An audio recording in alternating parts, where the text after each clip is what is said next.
अस्सलाम वालेकुम। Eiffel group of company के प्लेटफॉर्म से खुश आमदीद। मेरा नाम है Hussain Chaudhry and I am merging head of Eiffel estate.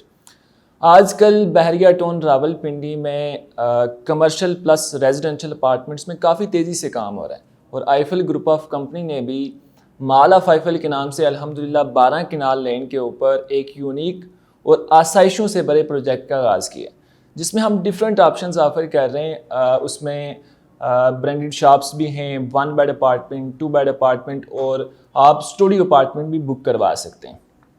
मगर इसके लिए सबसे ज़्यादा जो क्वेश्चन, सबसे ज़्यादा जो सवाल कस्टमर्स की तरफ से हमें आता है वो ये है कि हम अपार्टमेंट ही क्यों ख़रीदें, या अपार्टमेंट में रहना हमारे लिए, हमारी फैमिली के लिए बहुत मुश्किल है, अपार्टमेंट्स बहुत छोटे होते हैं, या क्या अपार्टमेंट ख़रीदना मेरे लिए मुनासिब है और क्यों मुनासिब है।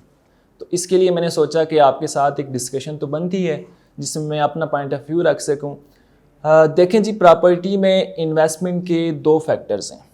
एक तो ये कि आप कोई भी प्रॉपर्टी, कोई भी अपार्टमेंट, कोई भी शॉप परचेज़ करते हैं फॉर रेंटल पर्पज़ के लिए, और जो अपार्टमेंट्स में रेंटल इनकम बहुत अच्छी है।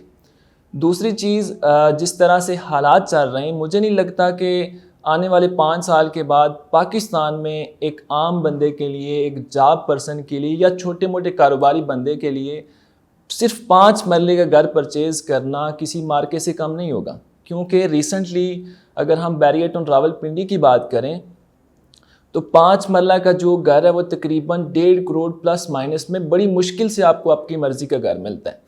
तो इसलिए क्योंकि ये आपको गहराई से सोचना पड़ेगा, इसलिए मैं कहता हूँ कि आप अपनी छोटी छोटी सेविंग्स को अपार्टमेंट्स में, कमर्शियल शॉप में इन्वेस्ट करें, ताकि कल को अगर आपको घर बनाना पड़े या घर परचेज़ करना पड़े तो आप उन इन्वेस्टमेंट को, उन प्रॉपर्टीज़ को सेल आउट करके अपने ख्वाब को पूरा कर सकें।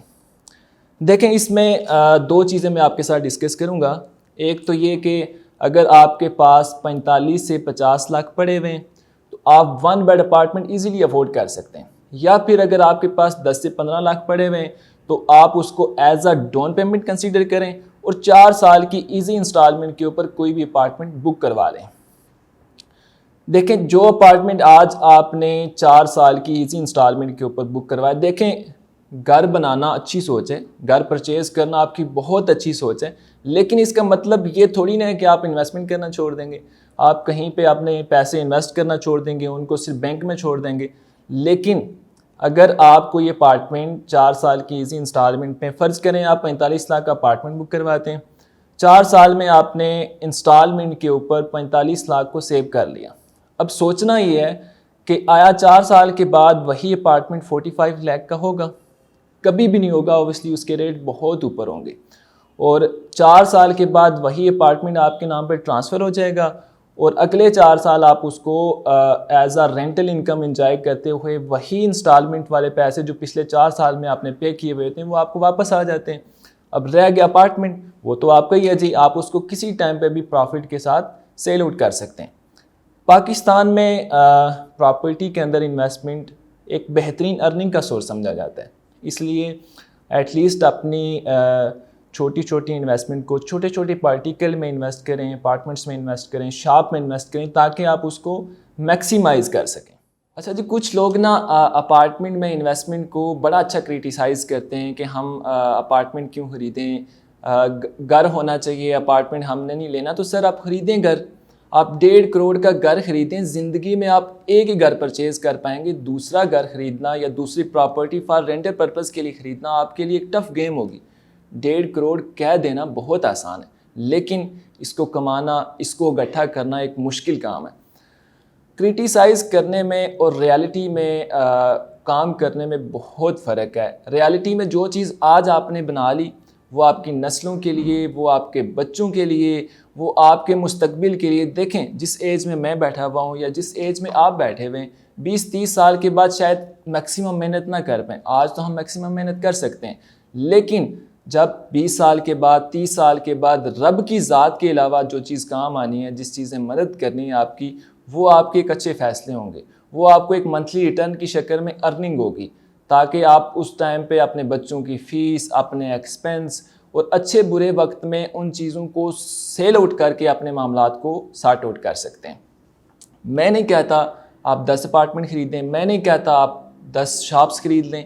एक बच्चे के लिए एक अपार्टमेंट या एक दुकान या एक स्टूडियो अपार्टमेंट परचेज़ कर लें। 10 साल आगे का प्लान करें। 10 साल के बाद उस प्रॉपर्टी की फेस वैल्यू क्या होगी और आपके बच्चे की क्या क्या ज़रूरियात होंगी। क्रिटिसाइज़ करना बहुत आसान है। अगर मैं क्रिटिसाइज़ करूं, मैं पूरे बहरिया टाउन को, पूरे पाकिस्तान को क्रिटिसाइज़ कर सकता हूं, लेकिन क्रिटिसाइज़ करना कोई बहादुरी नहीं है। और चीज़ों को समझें, चीज़ों को अंडरस्टैंड करें। देखें, हमारे साथ आकर डिस्कस करें। हम इस फील्ड के बंदे हैं। हमने इस फील्ड में प्रॉपर्टीज़ की प्राइस को मिनिमम से मैक्सिमम जाते हुए देखा है। हम आपको बेहतर गाइड करेंगे। मैं ओवरसीज़ क्लाइंट से भी ये दरख्वास्त करता हूँ कि आप हमसे खुद डिस्कस करें। बाज़ ओवरसीज़ क्लाइंट अपने करीबी लोगों को जो पाकिस्तान में होते हैं उनको हमारे पास भेज देते हैं, लेकिन वो लोग हमारे बारे में नेगेटिव चीज़ें बताते हैं जो कि हकीकत में नहीं होती। और दर हकीकत वो लोग आपको इन्वेस्टमेंट करने नहीं देते और आपकी इन्वेस्टमेंट को मैक्सिमाइज़ होने नहीं देते। तो इन चीज़ों को समझना, गहराई से समझना, बहुत आपको हम गाइड करते हैं। आप इन चीज़ों को समझा करें, ठीक है। और इंशाल्लाह हमारी कंपनी की ये फर्स्ट प्रायोरिटी होती है और एक पॉलिसी भी है कि हम कभी भी अपने लाख 2 लाख के चक्कर में, लाख 2 लाख के कमीशन के चक्कर में अपने ओवरसीज़ क्लाइंट की, अपने इन्वेस्टर्स की पेमेंट को किसी गलत जगह इन्वेस्ट नहीं करते। तो मैंने अपने पॉइंट ऑफ व्यू, अपनी चीज़ें आपके सामने रखी। आप इन चीज़ों को अंडरस्टैंड करें। आपकी जो राय है उसका भी मुझे इंतज़ार रहेगा। मेरा नंबर, व्हाट्सएप नंबर स्क्रीन के ऊपर है। आप मज़ीद डिस्कशन मेरे साथ कर सकते हैं। इंशाल्लाह नेक्स्ट किसी सेशन में मज़ीद चीज़ें भी डिस्कस करेंगे। तब तक के लिए मुझे दीजिए इजाज़त। अल्लाह हाफ़िज़।